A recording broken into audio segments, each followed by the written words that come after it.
Welcome to Talking Giants presented by DraftKings. I'm your host, Bobby Skinner, here with my co-host, Justin Pennick, and we got ourselves a Giants-Rams preview. A lot of people are rolling over and dying for this game, you know? Like, I'm kind of disappointed in the fan base. I know we're down, but I feel like people are wanting us to quit. They're wanting us to pull an Eagles week 17 right now. I'm not rolling over and dying, you know? I understand the reality of the situation. But, like, what? Should we be rolling over and dying? It's the Rams. Like, I get the Rams are really good, but should we be, like, totally petrified by the Rams, who are, 8th in scoring offense this year and, like 15th in scoring defense and give up a ton of yards? Like, should we be petrified of this Rams team? I get they're good, but, man, people are just rolling over and dying. Hey, Bobby. I can understand it, especially from the standpoint where I feel like because we hop in front of a microphone and we talk about this team 3 times a week and, we do so much other supplemental stuff on the YouTube that I understand that, we need to have the mentality of like, let's go. Let's kind of get a little bit excited for it. But, I could totally understand the mentality of totally being withdrawn from this football team. It is very good, though. I'm very glad. The team to quit, though. Well, what people want the team to do, we could root for what we want the team to do, but that has like no impact, no matter how much that we try. I'm very glad that Daniel Jones is playing. I mean, we'll start off with that. It looks like he's playing. They suited up Andrew Thomas last week, and he didn't play. But it looks like Daniel Jones is on track to play because a concussion is different than like an ankle injury, and there's doctors that are outside of the Giants facility that also have to clear Daniel Jones, which it's been nice to learn a little bit more about the concussion protocols this week and how that process is actually done. So I'm glad that he's going to be playing because that's good for my fandom where it's like, yeah, a guy that I like and a guy that gives us a good chance to win, he's playing even though we probably won't win. All right. But before we get into all that, this episode was brought to you by our 302nd, our 301st, and our 300th Patreon. Wow. How about that? We hit 300. Thank you, Patreons. By Daryl W., who is a Florida man. He lives in Orlando. So yeah. if you know a Daryl in Orlando, you may know this guy.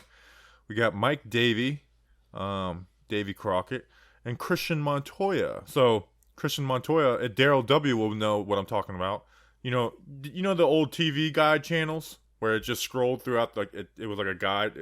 Before they had the guide button, it just there was like channel 98. It would just scroll through the channels and show you what. Yes, I do exactly know what you're talking about. Like TV guide. Yeah, they'd always play. Down here they played local news 13, and so they do the weather on the ones, and it'd be like, "Hi, I'm your local meteorologist, Miguel Montoya, with your weather on the ones." So Christian Montoya is actually cousins with Miguel Montoya. Who are these? We have a lot of weathermen in our community, Justin. Who are these weathermen? This is so true. A ton of weathermen. Bobby Skinner kind of did a little bit of a radio voice, and I kind of want him to do it again. All those wonderful people are the 3 newest Patreon members, some of them being, one of them being our 300th member. Patreon.com/TalkingGiants, $2 a month plus some other tiers. Magnets, shirts, community. 3 things. 3 key things that you need in life to be successful and to stay alive. Magnets, shirts, and community. And you need a quarterback, Justin. And yeah. Right now, injury-wise, like the key players, it looks like Daniel Jones, Shepard, and Slayton are basically guarantees to play. Galladay and Barkley are most likely out. And then Andrew Thomas is a TBD at the moment. But I expect him to play, but I'm not confident in that. So the Daniel Jones debate right now is because he came up woozy from that hit on Sunday in Dallas, is that, they're rushing him back. And I totally disagree. If he is cleared from a concussion protocol, like you mentioned before, it's a third-party thing.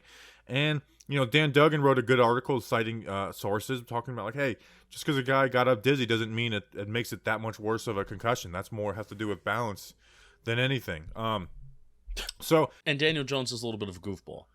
Yeah, listen, I'm not sitting here pretending like his bell wasn't rung. Yeah, like, he got his bell rung. Yeah. He's going through the concussion protocols for a reason, but he's going through them quickly because he's passing the test. And Logan Ryan said on Moose and the Maggie that he was reading a book on the way home, and he had a long conversation with his parents afterwards. So, he feels normal. Monday he was, saying he felt normal on Monday.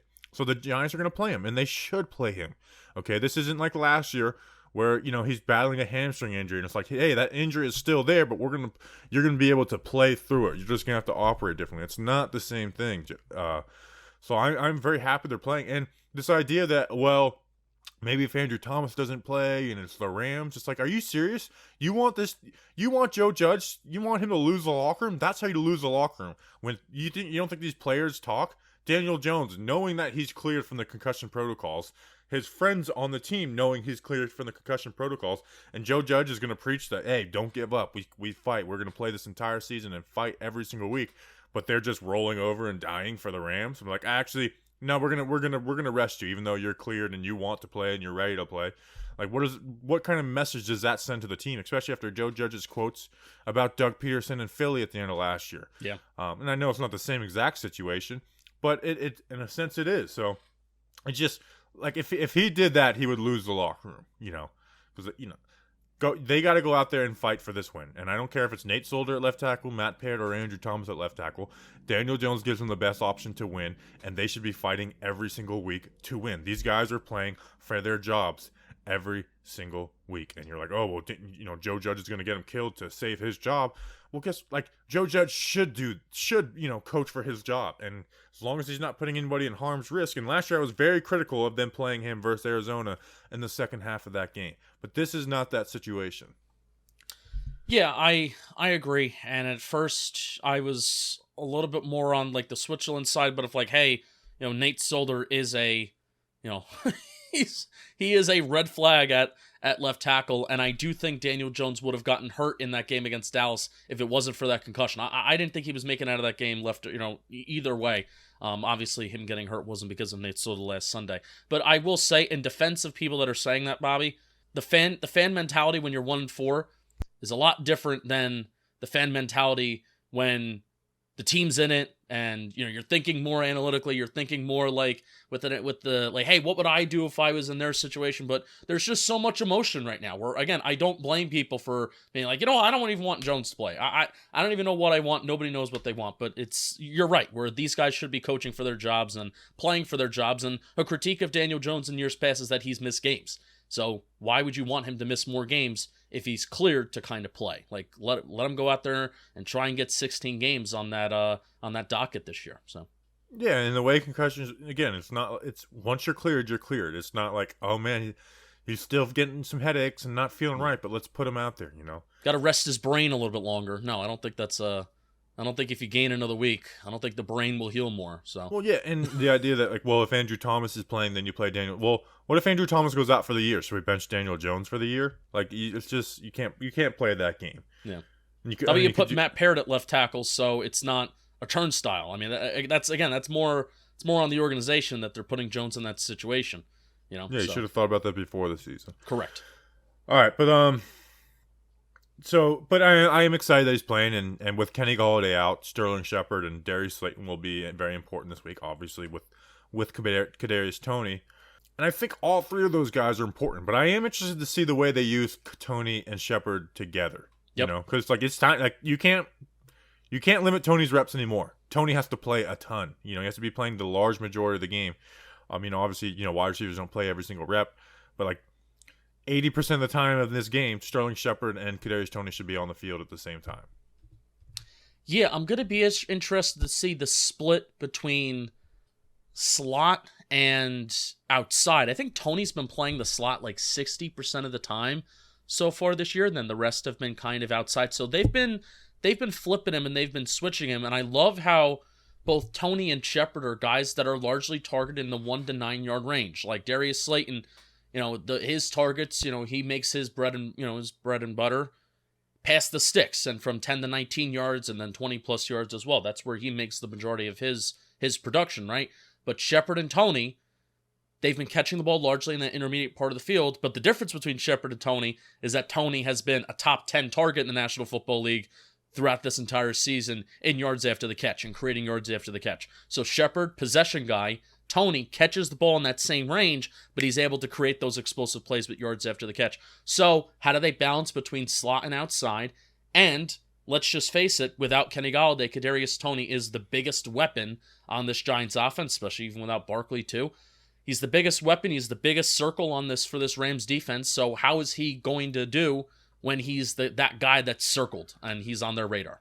Yeah, and I think they'll both, mix between slot and outside. And Jalen Ramsey, we don't really know what they're going to do with Ramsey. They've been playing Ramsey, in the slot this year. They've been moving Ramsey around a lot, so it's going to be really interesting to see who they match up on that. It's not really like X's and O's related, but we said it on the live stream the other day that if there was any game for Kadarius Toney to punch somebody, it would be the game before we played Jalen Ramsey, because Tony's going to be like on high alert, like can't punch nobody this game, can't punch it. Like he's going to be like very like disciplined, like can't punch nobody this game, can't punch anybody this game. So again, I'm happy that Toney punched someone at the end of a blowout game before we played Jalen Ramsey over any other time. Yeah. FYI, week 2, Sterling Shepard was healthy. Week 3, he got hurt against Falcons. So week 2, Kadarius Toney had 19 snaps. 17 of them were out wide. 2 of them were in the slot. So now that Toney has been used and he's actually been productive the last couple weeks, will they continue to alternate him in the slot and out wide, or will they continue to, we want Shep to be the slot wide receiver, and now Toney will take the place as kind of like our number 1 guy on the outside. So we'll see. And then, with their defense, they play that, 2 high quarters coverage. The most in the NFL. Highest rate. Like, that's where Staley came from, and Raheem Morris is doing the same. But I want us to attack that. Obviously, you got to, pick and choose your battles, and having a Toney-type player versus that is, going to help you with the yak. But, we saw versus Washington, like, there is ways, because they're playing that safety high, that means that safety has more responsibility to come up. So, the Darius Slayton drop versus Washington, that was a route concept called Mills, where the slot receiver has a deep end, and then the outside receiver has a post. And what that does is, the corner is expecting inside help, but the safety comes up on that deep end, and now you got that post that turns like, maybe not as wide open as that one, but very much open. There's, scissors. There's so many ways to attack that and get those big plays out of there. But you got to, be protected up front to get those things going. But this defense should be attacked. Their corner right now, Robert Rochelle, like he's new in there. He's not very good. Their safeties can be taken advantage. They lost their safeties from last year. And again, like the Toney Yak, like this secondary can be attacked, and we'll talk about them up front. But like this secondary from the Rams, like it's vulnerable right now, even though they do have a guy like Jalen Ramsey. Yeah, they're allowing the explosive pass play, the 11th least amount in the National Football League. I worded that bad, but 32 minus 11. That's their ranking in terms of allowing the most in the National Football League. So they're good. They're above average. They're allowing explosive plays at a below average rate. I am really worded that wrong in 3 different ways. You totally got me. I was like, why? That's okay. So Can I start the over? 11th most. No, the 11th least. So like, are they on the good side? They are on the good side. Okay. Oh, then you worded it right the first time. I did, and then I tried to explain it more, and I screwed it up. So my point. The Rams defense, they're good. But how I'm feeling confident. So basically, Broncos defense, right? They run too high, and very similarly, the Rams defense, they run too high. I mean, Fangio kind of came from that line of thinking, right? Yeah. So compared to week 1, I'm more excited to see what we can do with yards after the catch because we have Kadarius Toney. Whereas week 1, I was like, I have no confidence in kind of producing explosive plays because we're basically relying on throwing the ball 20 plus yards down the field to produce those plays. And I don't really feel like we can do that against a defense like the Broncos, against a defense like the Rams. Well, maybe you can do it and they have a lot more secondary too. When Toney is in the middle of the field taking attention up there. So I'm a little bit more confident that there can be some sort of balance in terms of explosive plays this Sunday. Yeah, they should be attacking downfield this play. They have a bad secondary outside of Jalen Ramsey, so it should be attacked. Their linebackers aren't great either. That opens things up in the run game because they are too high, because of we're going to talk about, but like they align their D-line in different ways to get one-on-ones for Aaron Donald. So they can be run on as well, but I'm going to talk about that later in the episode. Let's talk about Aaron Donald and Leonard Floyd, though. Those guys are balling this year. Aaron Donald has 3 sacks, 5 tackles for a loss, 8 QB hits. Leonard Floyd has 3 sacks, 4 tackles for a loss, 5 QB hits. I mean, both those guys are outperforming our entire edge room, on their own. And Leonard Floyd's going to line up mostly on the right tackle, which is, at this point, I think it's going to be Nate Solder, which is not good.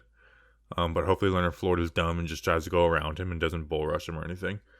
But Donald, man, they try to get one-on-ones with him. So what they're going to do sometimes is they're going to line up Donald outside the tackle, but they'll also have the edge outside the tackle. And they have two guys outside of them, which is like, one of them is coming inside, but it forces a one-on-one. So you're going to have Matt Skura one-on-one with Aaron Donald. So they're going to do things to get one-on-one, but it's just, keeping the ways you do that is keeping the tight ends in to block, which the Giants have done a good job of. But I think even though Nate Solder is clearly the weak point this year, I think maybe you bring that in and, you use it from the backside. Like, you got to be able to contain Donald and not let him destroy the game. Like, I'm not telling you you're going to just totally eliminate Donald from the game, but don't let him destroy the game the way he did versus Washington and our guard Wes Martin last year, where Wes Martin gave up 4 sacks. Like, you can't just be like, all right, we're going to line up and play, and our guys are going to have to beat their guys. You can't face Donald that way. Are you prepared for how bad Nate Solder's going to look regardless of who's in front of him?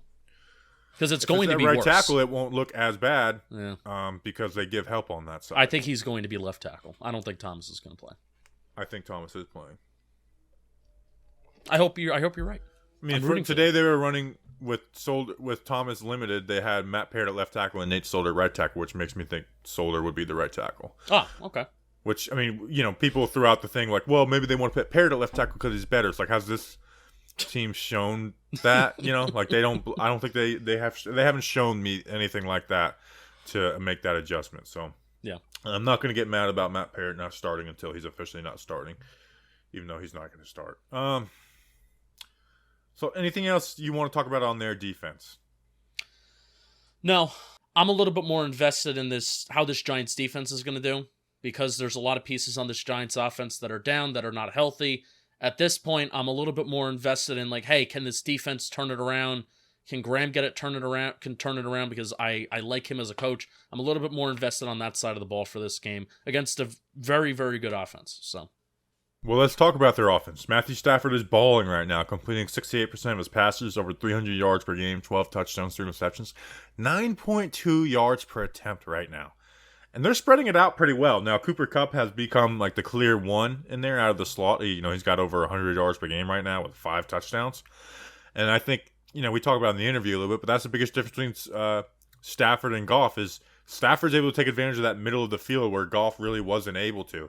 And that right now is the weakness in the Giants' coverage right now. So there's got to be – now, what I think the Giants should do is the way to beat – the way they lost to the Cardinals is, Stafford is really good, but Stafford can also be really bad at times too.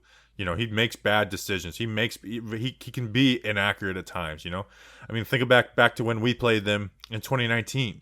There was like, oh my gosh, he just threw a duck to Janoris Jenkins. Like he makes bad throws.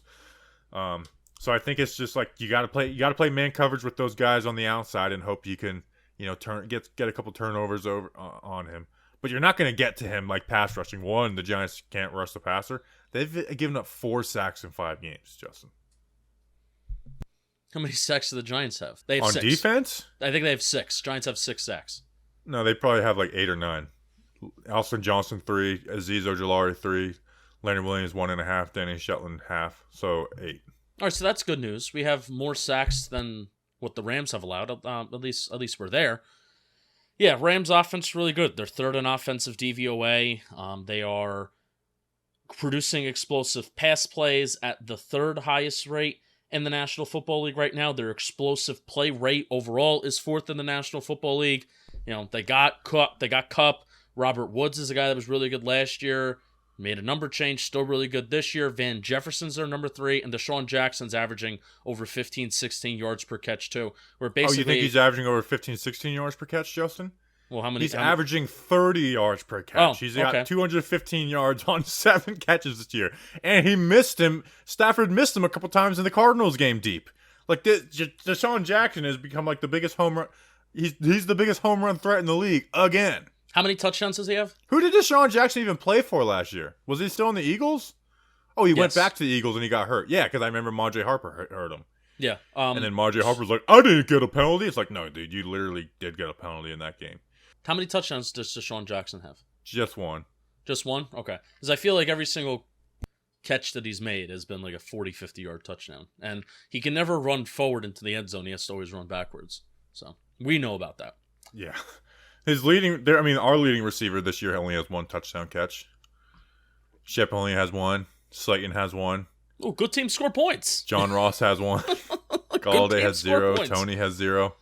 Tony was so close a couple times last week. So, yeah, their offense is legit. We don't need to break it down a ton.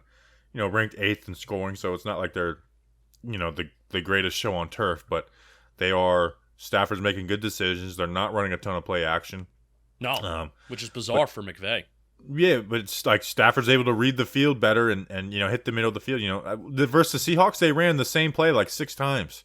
It was flood to the play side, and on the backside they'd run a dig, and it was like unstoppable for them. So, if you see something that they work the middle of the field earlier in the game, if I'm Patrick Graham, like, all right, they're going to keep coming back to that, and make adjustments in the game with your DBs. I wonder if they go back to a little bit more play action stuff, because the Giants have been, especially on early downs. Like I'm looking at Broncos film. If I'm the Rams, I look at Broncos film to see exactly how they went about their business. Because I would say the Cowboys are just more or less just talented, versus the Broncos. I thought that was just a brilliantly schemed up game. And what they were doing with play action on early downs, because especially of how bad the Giants have been against the run, play action early downs, and Stafford has historically been good with play action too, which is kind of bizarre why McVay hasn't been running it more, but maybe he's keeping it in his back pocket and he'll roll it out against the Giants. That'll be fun.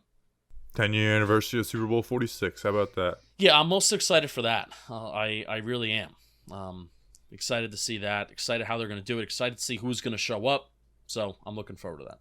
Cool beans. All right. Read the ad and then we'll send it to our interview. There you go.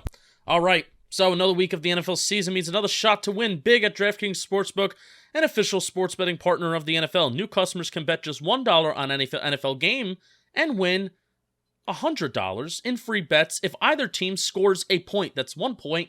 It's pretty darn good. I think that's kind of likely. The last 0-0 tie in the NFL was 1943, so I'd say this is a no-brainer. If Sportsbook isn't available in your state yet, DraftKings won't have you empty-handed. Everyone can play huge cash prizes all season long with DraftKings Daily Fantasy Sports Contest. DraftKings is giving all new customers a free shot at $1 million in total prizes with their first deposit.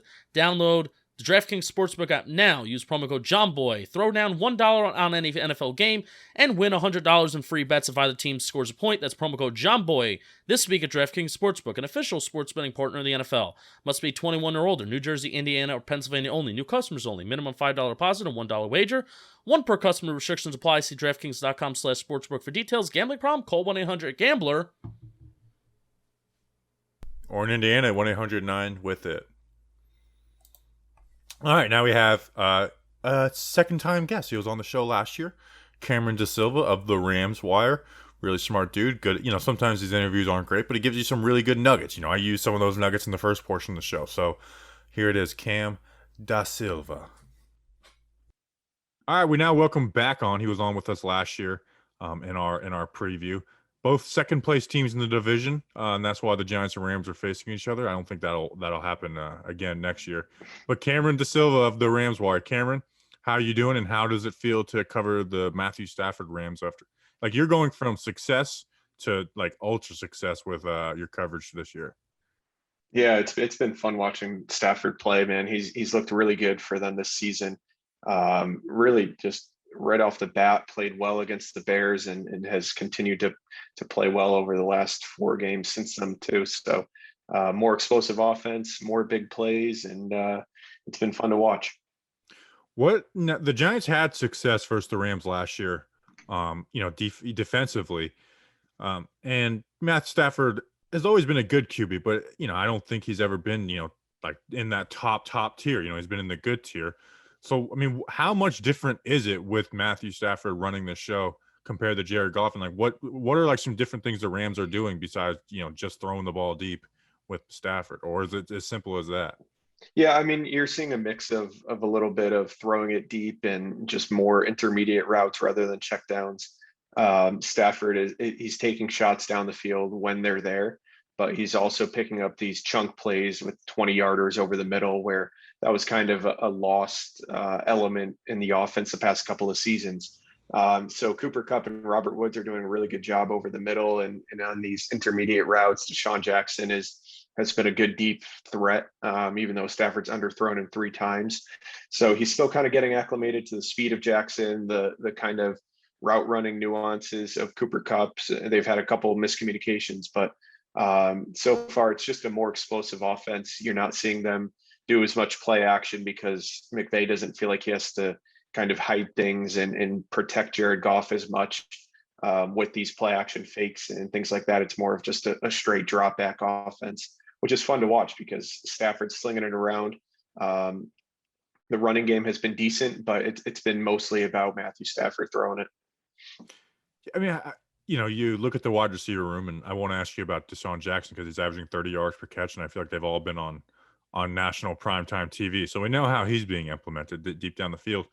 But, you got like a core of Kupp, Woods, and Van Jefferson in there too, which, all good receivers, but like when they don't come up in the top receiver, top receiver of the league chats, how is that being implemented where Kupp is like that in the 1 and Woods the 2 and Van Jefferson the 3? Yeah, they're really interchangeable, honestly. Kupp is primarily a slot receiver, but he can move around too. The Rams use a lot of bunch formations to protect these guys off the line so that they're not getting pressed as much and they get free releases. So they're pretty interchangeable. They run similar routes. Honestly, Kupp has become more of a downfield threat than he was in years past with Jared Goff. So that's been good to see. He's had an uptick in yards per catch, and he's made a lot of big plays for this team and really blossom into a number 1 receiver. But like we saw last week against the Seahawks, Robert Woods is still more than capable of playing a big role. He had 12 catches, 150 yards, really almost matched his total from the first 4 games combined. So it's an offense where any of these guys can beat you in a given week, and it makes it difficult for defensive coordinators to prepare for this offense. The 20 points versus the Cardinals is a down game, which sounds really nice. If you told me as a Giants fan, 20 points, like, yeah, I'll sign up for it. It's probably better than what we usually get. The Giants averaged less than 20 points last year. 20 points was the down game versus the Cardinals, and maybe it's as simple as, hey, the Cardinals scored a lot of points and it wasn't the offense that lost the game. But what is it that the Cardinals did to keep the Rams below what they've been doing? And like when I looked at the box score, I would think, oh, Chandler Jones maybe had a game, but Stafford was sacked 0 times. What was the Cardinals' key to keeping them at least in check? Yeah, it wasn't anything crazy that they did, honestly. Stafford said it after the game. He just missed some throws and didn't hit guys who were open, and it wasn't really anything that the Cardinals defense did specifically. But they made it difficult for him to feel not necessarily comfortable because he wasn't sacked, but he missed some open receivers. He didn't put the ball in right spots. He threw an interception on a deep shot to Deshaun Jackson. So there were a few mistakes in there, and really, you said 20 points they scored, and it should have been 13 because that's including a garbage time touchdown at the end. So the Cardinals really did a good job against them, and they just couldn't get into a rhythm. They were playing from behind the whole game, so the running game was kind of abandoned a little bit. It was just kind of a weird performance by the offense as a whole, not picking up first downs and making mistakes that we didn't really see Stafford making in the first couple of games. So you basically told us, like, Giants fans, your hope is just Stafford has a bad game. Yeah, exactly. Which doesn't feel good right now, and the Giants D is taking a step back from last year. Defensively, they lost Staley. Has there been like any philosophical changes of what they've done, or is it kind of a little more like, hey, we're copying and pasting what Staley put in last year? Yeah, it's not necessarily the same exact defense. It's been a different unit without John Johnson and Troy Hill, which I think is the biggest difference that we're seeing. They were so consistent in coverage. They were decent run defenders too, especially John Johnson. He was really good. But David Long has tried to replace Troy Hill. He kind of struggled a little bit. Robert Rochelle stepped up after Long was benched last week. Still had his struggles a little bit. Taylor Rapp has filled in for John Johnson at safety. He has not done a good job in coverage. So seeing some lapses there at those two positions, but it's a similar defense, a fair amount of quarters coverage, a lot of zone, not a ton of like manning up receivers and things like that. We are seeing Raheem Morris move Jalen Ramsey around more than usual. He's primarily become a slot defender where he's lining up across from slot receivers, blitzing off the edge, lining up in the box. He still plays outside some, but he's not like that true lockdown, shadow your number one receiver type of player anymore. He's moving around and become a chess piece on defense. That was actually going to be my next question. Is like how are they using Jalen Ramsey, and a Giants offense? Kenny Galladay will be out this week, but you got Slayton, who's like that one true outside receiver. Sterling Shepard, who's always like he was the slot guy. Now Kadarius Toney's emergence. I was going to ask, like, how is there? Do you think there's anything they're going to do different with Ramsey? Like maybe have him follow Tony, or just stay with Slep in the slot, or Yeah, that's what I've been wondering myself too going into this game, because Tony has obviously, as you know, in the past couple of weeks, really become a playmaker for them and a dangerous player that defenses have to account for. So you would think that the Rams would put their best corner on the Giants' best receiver, especially with Darius Williams, their number 2 corner, being out. So I think you'll see Ramsey in the slot plenty, whether that's against Shepard or Tony. I think that's kind of the way that the Giants offense wants to operate, going through those guys. So taking them away with Ramsey and having him kind of disrupt things in the middle is a strategy that I think they'll use. right. Going back to Staley, this isn't really about the Rams. I want to ask you, since you covered him, and no one paid attention to coordinator press conferences when he was with the Rams. Probably he's getting a lot of love right now, and deservedly so. Do you think he gets gassed up a little too much, though, because he kind of says the things that football Twitter has been saying for the last few years? Because I feel like he's saying some things that NFL Twitter has been repeating over and over again, and it almost seems like it's reassurance of like media more so than like Staley saying the craziest things in the world. Yeah, it almost seems like confirmation bias with what NFL Twitter has been talking about, with not needing a running game to set up the pass and going forward on 4th down. I think there is a little bit of not necessarily a honeymoon phase with Staley being the head coach now and getting so much love, but I love the aggressiveness that he's shown with the Chargers and going forward on 4th down, which is so completely different from what Sean McVay has done with the Rams. He hardly ever goes for it on 4th down. Against the Cardinals, he punted from midfield while they were down, I think, 10 or 11 points in the second half, kicked the 46-yard field goal while they were down 14 in the 4th quarter. So you're seeing a little bit of a philosophy difference between these two. But Staley is a guy that a lot of players loved. I know Jalen Ramsey talked him up a ton, being the reason that he played as well as he did last season, and calling him a genius. So I think he's a real deal as a coach, and it almost feels similar to the way that Sean McVay generated so much hype when he first got started in 2017. We're seeing that a little bit now with Brandon Staley. Has Sean McVay always been conservative on 4th down, or did Joe Judge rub off on him in the Flying Coach podcast?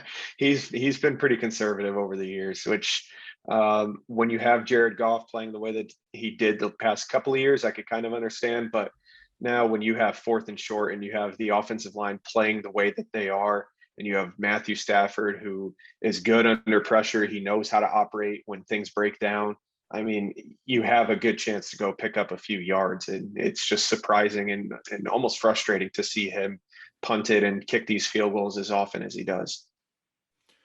What would be like the weak spot to attack on the defense? I know Thursday Night Football was highlighting Rochelle at corner. I remember in the game last year, Kenny Young, that's 41, right? Is Kenny Young? Yep. I remember it was like, man, he gets, they're really doing a good job of getting to the second level and blocking that guy up and springing some runs off of it. Is like, where do you think the defense is at overall? Like, where is it? Is it like sustain? Like, is it susceptible to teams attacking their weaknesses, or are they kind of just playing decent right now? No, yeah, you hit it right on the head there with Rochelle. He's going to play a bigger role with Darius Williams being out. That's a pretty big blow for the Rams, because Williams has been rock solid the last 2 years. So I think you can attack Rochelle and even David Long too, because those are going to be probably the 2 starters alongside Jalen Ramsey in their nickel packages. And then Kenny Young and Troy Reeder at linebacker. That's somewhere where the running backs can win their matchups in the passing game out of the backfield. Blocking them up has not been terribly difficult. Reeder's had a decent year, but Kenny Young has been hot and cold. So I think you nailed it right there with those being two weak spots for them to attack, and they've been susceptible to big plays. So whether it's downfield or just missing tackles after a short catch, the Rams have been giving up too many big plays, and it's kind of hurt them a little bit. Well, this might be a little less fireworks than last year. We were missing Nick Gates and Jalen and Golden Tate, who started fights last. Did you see any of that fight from Golden Tate last year? Like, because there really wasn't any video of it. Do you remember anything? No, I don't. I know him and Jalen went at it, and that was the game where there was talk about Jalen waiting for him outside the locker room, right? Am I remembering that correctly? Yeah, Jalen. I don't want to get too into the tabloids, but something with Jalen Ramsey and Golden Tate's sister. Yeah. It stemmed from something involving all. Yeah, it's a family matter. Yeah, yep. So I don't know exactly what transpired from that, but they obviously don't like each other, and obviously Tate's not there anymore, so we're not going to see the scrappiness between them and then Nick Gates and Aaron Donald, but still should be an interesting game, and Ramsey is never afraid to talk, so I'm sure he'll be jawing at Tony and Shepard when he's covering them in the slot. We've fallen in love with, we're in full bloom love with Kadarius Toney right now, but obviously the fight last week, teams are going to try and bait him going forward, and then with the guy who fought Aaron Donald is gone, and Nick Gates, and now we have Wes Martin starting at guard. So who in the Washington Rams game last year gave 4 sacks to Aaron Donald. So okay, not the best replacement. But you know what? We're celebrating the 10-year anniversary of Super Bowl 46, and we're gonna hang on to those 2 Super Bowls for the rest of our life until this. Yeah, there you go. Done. Yeah, Cameron, I saw they're going with the anniversary uniforms this week. Oh man. John Mara got booed at the Eli Manning Ring of Honor. So I don't think he's going to show his face for this ceremony. Where can people find your stuff if they want to, read up and get ready for the Rams game? Yeah, I'm on Twitter at Cam DeSilva, and then I publish all my stuff at theramswire.usatoday.com. All right, Cameron, man, I appreciate you giving us some time. Absolutely. Thanks for having me, man. All right, listen up, people. The Giants season is not working. It's not going great right now. Like, we got excited, we were ready to go, and it kind of just wasn't ready to go. Justin last year, he won the fantasy, the fantasy draft for us. Mm-hmm. Had 3 guys that scored 0 points last week. He's over 100 points down. Justin also, I guess we'll keep using Justin as an example. Usually has been a decent quick picker, went 1-6 last week. Mm-hmm. Guys, no one's perfect. So if you feel like you've come up short in the bedroom sometimes, it's perfectly okay. But if it's bothering you, these are the options. Go to roman.com/johnboy now. With Roman, you could get a free online evaluation and ongoing care for ED, all from the comfort and privacy of your home. Danny, you do it, right? You use it in college, right? Yep, every single day. Gotta keep the grind going. Getro Man comes straight to Danny King's house. He flies in there. A U.S. licensed healthcare professional will work with you to find the best treatment plan. If medication is appropriate, it ships to you free with 2-day shipping. The whole process is straightforward and discreet. I mean, that's the best part, right? You get your boner pills. You want it to be discreet. I have an idea. But you don't want your boner to be discreet. You want everyone to see it, and that's why you got to use Roman. What's Exactly. your idea? My idea is take Roman, bigger wiener, better confidence, better picker in terms of picking against the spread. Picker, pepper. Spread. Peter Piper picked his pecker. That's right. Getting started is simple. Just go to roman.com/world and complete an online visit. Nope. Take care. /JohnBoy. I was testing you, Justin, if you knew the promo code. The promo code is JohnBoy. Testing you. You're always alert. You're always up and ready. Like a boner with Roman. Like somebody with Roman. Complete an online visit. Take care of your ED without leaving home. Complete an online visit today to connect with a doctor and take care of it. Go to getroman.com/JohnBoy now to get $15 off your first month. Look, there's a straightforward way to take care of your ED. Getroman.com/JohnBoy. Get started now to save $15 on your first month of treatment. All right. We now welcome on Danny King for weather and trivia, his weather knowledge has been being attacked lately. Not by me. I'm just saying some people have been calling him a fraud. Some people have been calling me a fraud. I don't take that lightly. Us weathermen and women, we take our job seriously. We try our hardest to get the weather right, but sometimes Mother Nature just doesn't cooperate. So don't hate the player, hate the game. I'm a Miguel Montoya fan. Who's that? Is You that are like a listening to Florida? the first portion of the show. Is that a Nope. Florida weatherman? Bad guy. Bad guy move. Bad guy move. It's gonna be football weather on Sunday. It's gonna be very nice. It's gonna be 63 degrees. It's sunny. There's gonna be winds 11 miles per hour, so it might be a little windy, but it probably won't be because it's MetLife Stadium. That stadium doesn't know what wind is, I believe. The parking lot. Oh, parking is lot. windy as hell. I remember when we couldn't keep the tent down. Inside the stadium is a different story. It's a different story. And then 62% humidity. It's gonna get partly cloudy as the game goes on, but sunny. You just can't hate on that. That's football weather right there, people. Are you going to be there, Danny King? I will not be there. Come I will not. on. I can't. No, I'm not making a trip down to this. Super Bowl 46 is a Super Bowl I have more fond memories of, but I will not be there. Next time I'll be at MetLife will be for the Cowboys game. That's December, if I'm correct. Are you coming to the Eagle game? I will not be at the Eagle game. Well, you have to get tickets to the Eagle game I do have to get tickets to the Eagle game. because that is the game that we will all be there. So Oh god. Oh crap. Do I gotta? I mean, it's Thanksgiving break that week. there you go. You'll be home. Mike got the way out. All right. So fantasy question this week. I got kind of two. One will take. All right. So here we go. This one I think is fun. Which Giant has the highest fantasy PPR points against the Rams? I got multiple choice here. I got A, Mark Bavaro, B, Eli Manning, C, I Killard, D, Plaxico Burress, and then E, Ahmad Bradshaw. Odell wasn't one of the choices, right? He was not one of the choices. All right, then Eli Manning. I'm gonna go Mark Bavaro.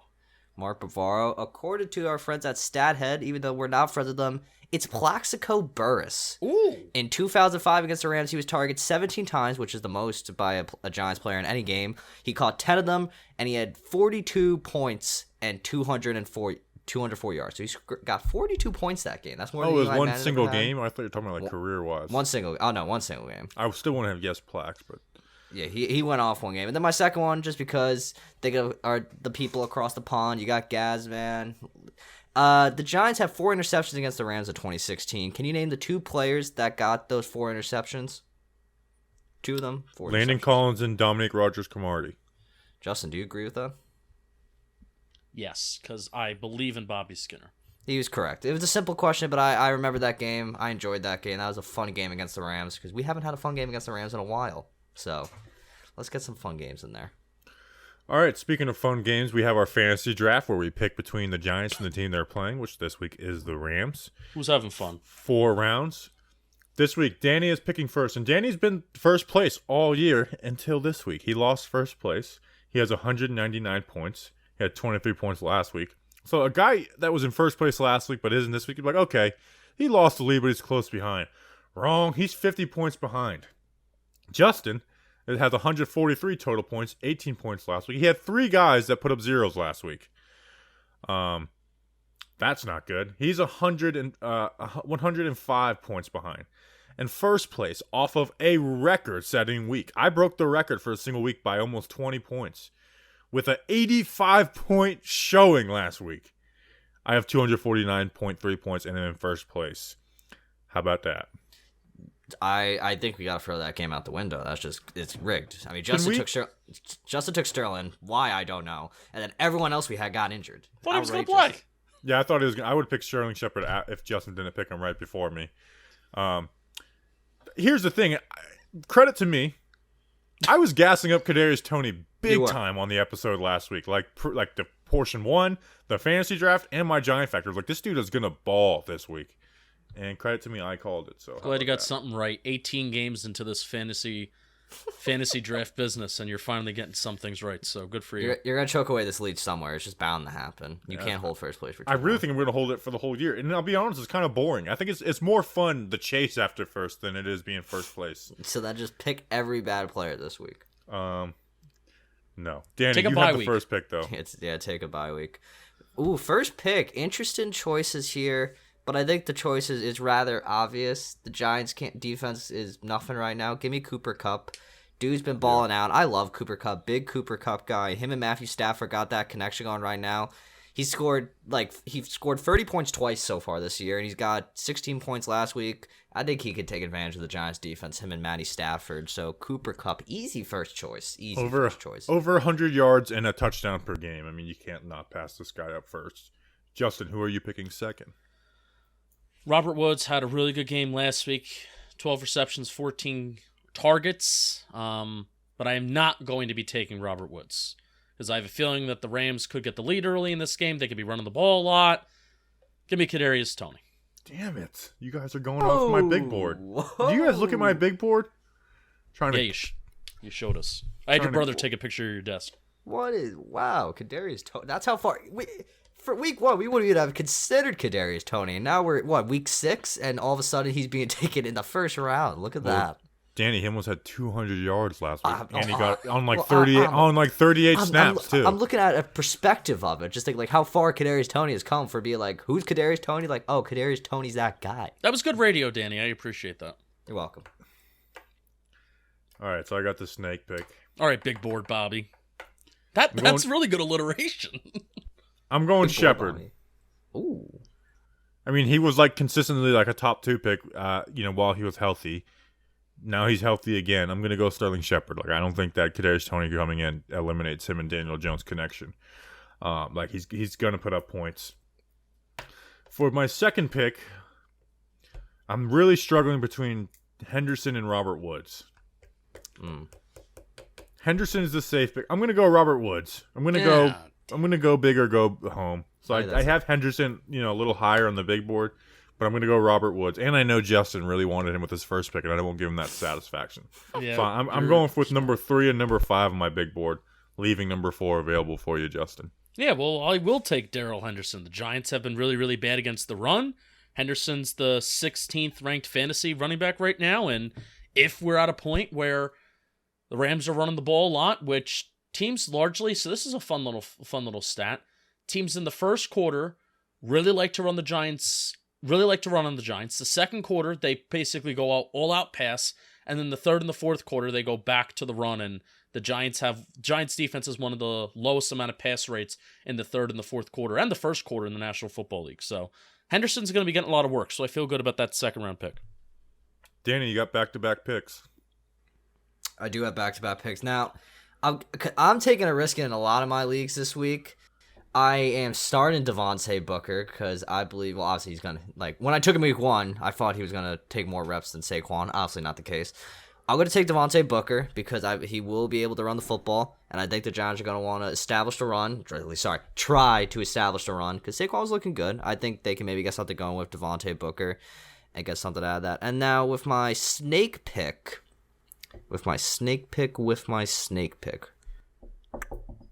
I'm saving all my Booker comments for later. Ooh, I like that. I'm going to go, you know what? I'm going to believe in him. Darius Slayton. Damn it. Yeah. Slayton was my sleeper pick of the week, man. Kenny Galladay's out. It's going to be Toney, Shepard, Slayton. I think this is Shepard's week to make it a statement and be like, hey, I can still be that guy for Daniel Jones. Get that connection back, baby. They have a weak cornerback too in Rochelle.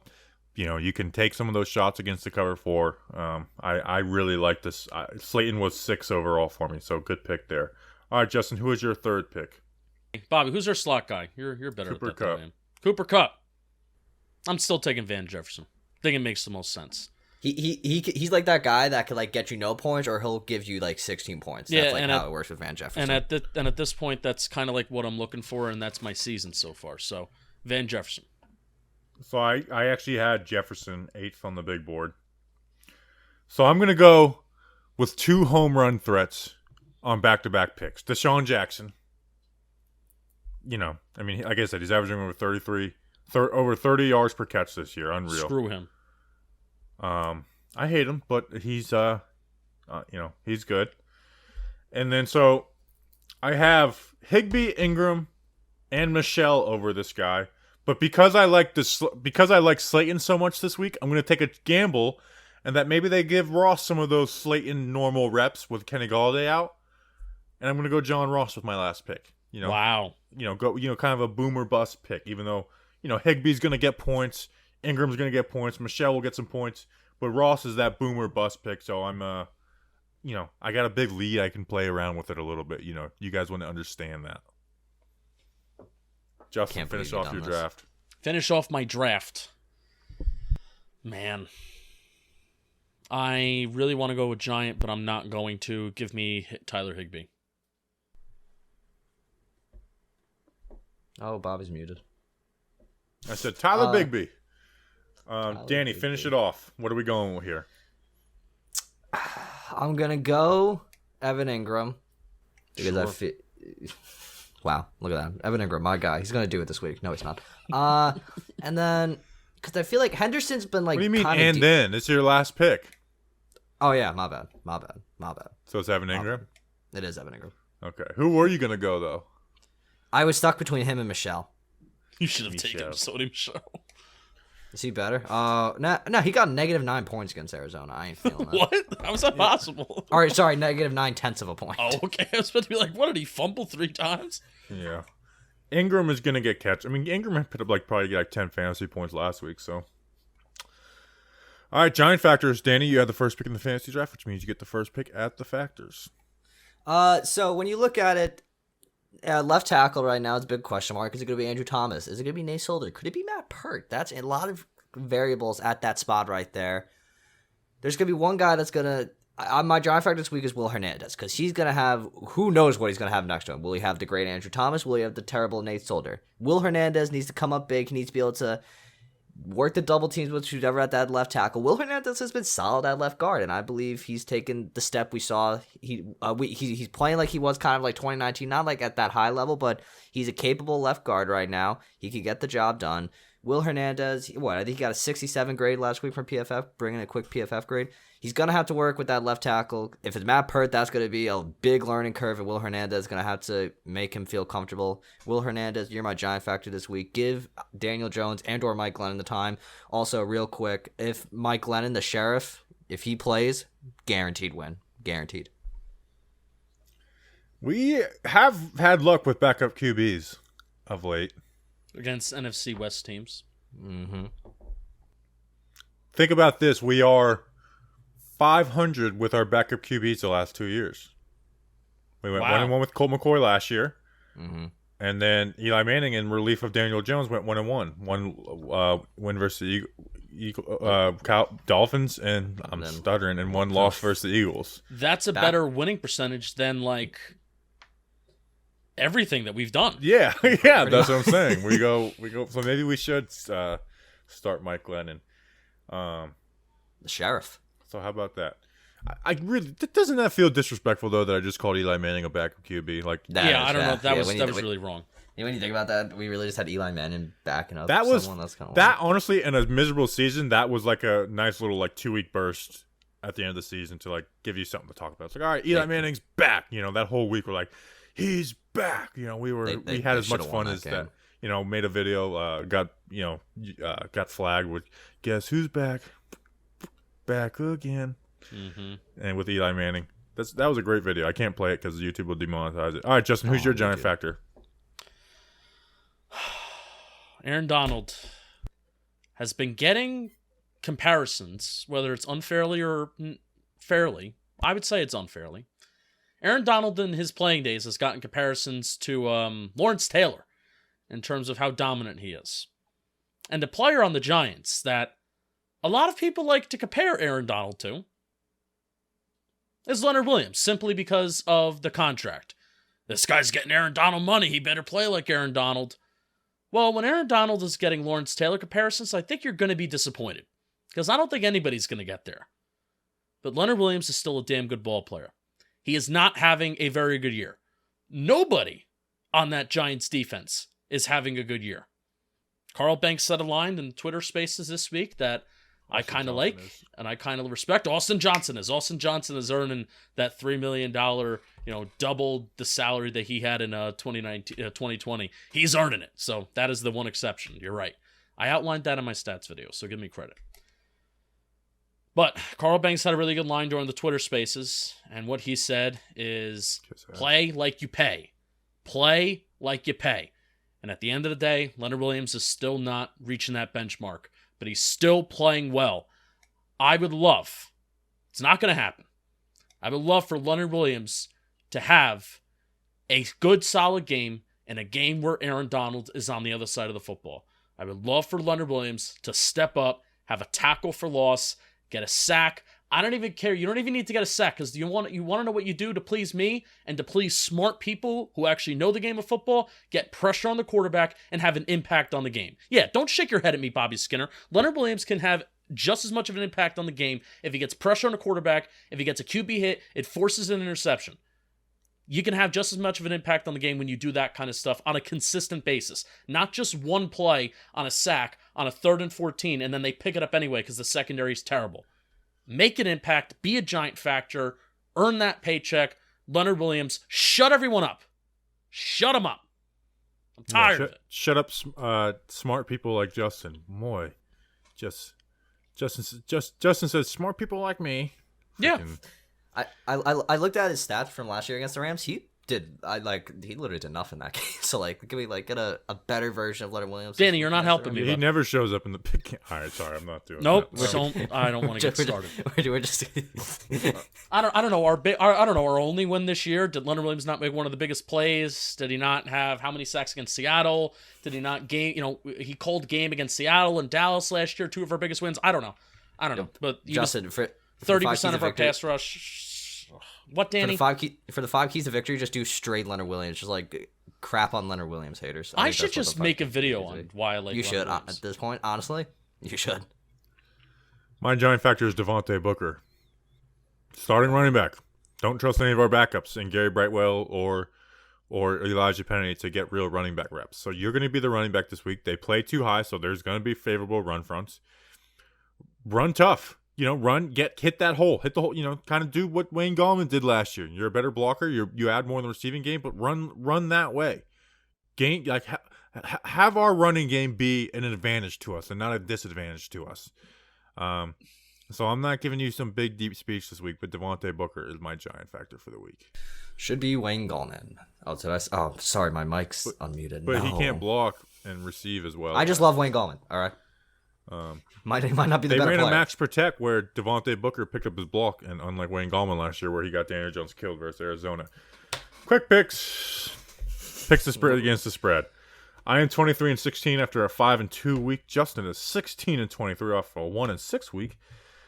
Danny is in first place at 24-15 and wearing those stupid sunglasses. He went 4-3 last week. I'm 1 game behind you though, Danny. And the listeners have been consistently having good weeks. They're just kind of getting out of the 1-7 hole they got week 2. They are 19-20 off of a 4-3 week, represented by Danny Behan. It was supposed to be by Cheyenne Dietz, but she didn't respond to the message in time, so I had Danny Behan make the listeners' picks. And the first game we got is Thursday Night Football. We got Bucks at Eagles. Eagles +7 at home. Danny Behan and the listeners are going Bucks -7, and so am I. The Eagles aren't a good football team. The Bucks are. It's Thursday Night Football. I'm expecting them to handle that game pretty easy. I'm going Bucks -7. Justin. The reason why I'm the sharpest sharp here is because anything that I say, you are going to go against if you're smart.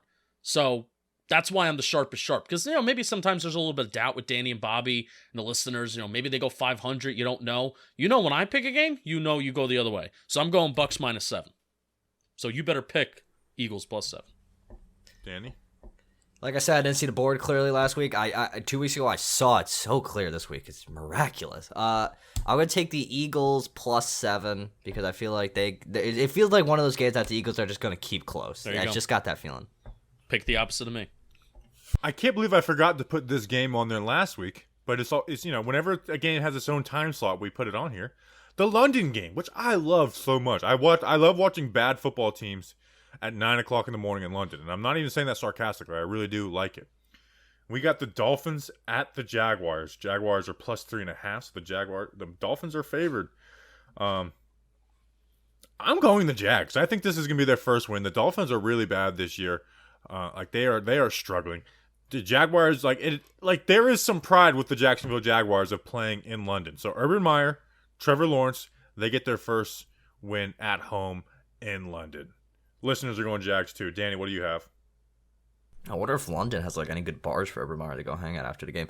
I'm sure London has some good bars. They probably do. I'm gonna also take the Jaguars. I feel like this is the game that, if they don't win this game, their potential of going really 0-17 is really high because then they got the Seahawks, Bills. I mean, they could maybe beat the Colts, but I think the Jaguars. They have to win this game. I would take the Jaguars. I think they're also gonna win this game. London's team, baby. Fins -3.5. Tua's back. Urban Meyer has this team in a mess. Dolphins, -3.5. Chiefs at Washington, the Sean Taylor jersey retirement, which is they announced 3 days before the game, which is just kind of hilarious. Why did they do that? And Sean Taylor is a player that's like beloved by everybody, not just the Washington fan base. So like you would think like, there's some Miami like I have a lot of friends who are Miami fans. Like Sean Taylor is their favorite player ever, and Washington announces it 3 days before. These idiots. And for that reason, I'm going Chiefs -6.5. I mean, do you expect the Chiefs to beat the Washington, whatever their stupid ass name is, by a touchdown or not? I do, so I'm going Chiefs. The listeners are going Chiefs too. Justin, who do you got? Well, I'm also going Chiefs. Danny? Oh yeah, they're gonna crap all over Washington. Chargers at Ravens. Ravens -2.5 at home. Justin, what do you got in this? Chargers +2.5. I'm a big believer. Danny? I'm also with Justin. Chargers +2.5. Love me some Justin Herbert. Listeners are going with you. I just believe in the Ravens, and I expect them to win by a field goal. Like, this can be a tight game, but I believe in the Ravens and what they're doing. I think they're really good, even though they keep on having these really tight games and come up from the team that couldn't win from behind to now like solely winning from behind. I'm picking the Ravens. The only game that I haven't written down my picks yet so far is Cardinals at Browns -3. Listeners went Cards +3. Danny, who do you have? We'll be taking the Cardinals plus. Who's the favorite here? The Browns are the favorite? Yeah. What? Okay. I will be taking the Cardinals +3 because I think the Cardinals are just a better football team than the Browns. I'm also just intrigued to see what's going on with Odell over there because like the Browns got better when Odell didn't play last year, which is kind of funny to me. But is Odell done in Cleveland? That's my next question. But that's a question for the offseason. We sent him there to die. We did. Honestly, we really did. Justin. Give me Browns -3. I'm going to go that too. Cardinals are undefeated. I don't think they're going to go this whole season undefeated. The Browns are coming off of a last-minute loss to the Chargers where they put up 40-plus points. So I'm going to go the Browns as well. Raiders at Broncos. Broncos are 3.5-point favorites at home. I'm going Raiders. With all they've been through this week, they're going to want to win. They're going to pull together and they're going to win this game. You always win the first game with the interim head coach. So I'm going Raiders +3.5. Justin, what do you got? I'm a big believer in the first game without the coach. It's a big gumption game, but still going to go Broncos -3.5. Wait, so are you a big believer in it or not? I'm a big believer in it, but I wish that they were playing like the Jags instead of the Broncos. Well, so you're a little believer in it, not a big believer. The Raiders are a better football team than the Broncos. I'm a 45% believer in it, I guess. If none of the John Gruden stuff happened, would you have picked the Raiders still? Yes. Then if you're a big believer, I said I'm a 45% believer. Can you drop it? We're on Justin tonight. Justin. Listen, Danny. I'm not good at this, all right? I can't give a reason. He picked Leonard Williams as the Giant factor. It's like, what? He's that guy? He doesn't come up. I scored 10 points in fantasy. I mean, come on. Just went 1-6 last week. Just leave me alone. Danny. Yeah, the Broncos will come back down the earth. The Raiders are going to win this game because they still got their whole season in front of them. And I think they're going to play. It sounds like they really like this new interim head coach, even though I don't know his name. I think it's Rich something. Broncos. No, Raiders. I mean, I saw him cry in his opening press conference. Raiders. That guy's going to win this week. Yeah, Raiders. I know I said it wrong again, but the Raiders. Sunday Night Football, probably the worst Sunday Night Football game of the year. We got Seahawks with Geno Smith at Steelers. Noodle Arm Ben. God. Steelers Wow, are Michaels is taking -5. off. But I'm going heavy Steelers -5. Geno Smith sucks. Like, let's not forget that. So, Russell Wilson hid some of the Seahawks' flaws, and now he's gone. So now all their flaws are gonna show up. So I'm going Steelers -5, even with Noodle Arm Ben.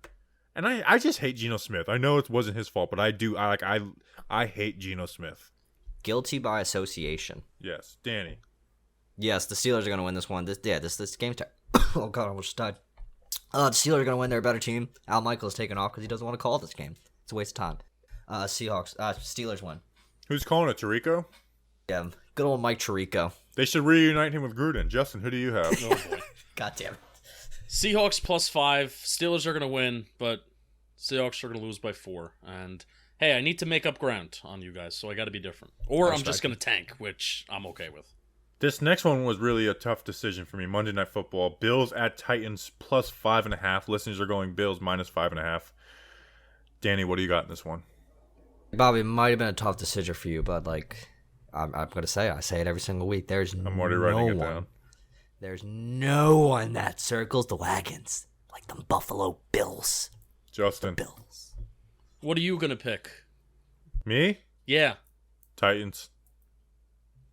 I'll go with Danny, minus 5.5. Damn it. All right, I'm alone.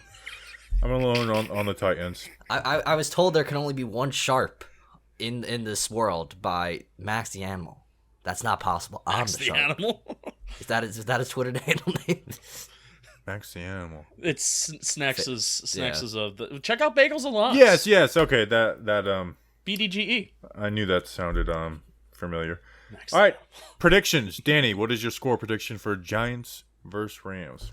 See, like, I was going to choose them to lose, but then as I was going to get my haircut today, something happened. I was like, they're going to win this football game this week.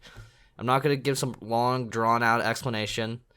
The Giants are going to win. They're going to win. I feel like this is going to be like one of those. It's going to be 18-13. The Giants are going to get a gritty win out, and they're going to, for some reason, bring me back in because I'm an idiot, and I just fall in love with this team every time they win. Justin, what is your prediction? 31-23. Rams. Danny, I love your hair, by the way. I knew it was different. You're doing that little, you're flipping it in the front, and Showing my looks big great. forehead. Yeah. Hairline.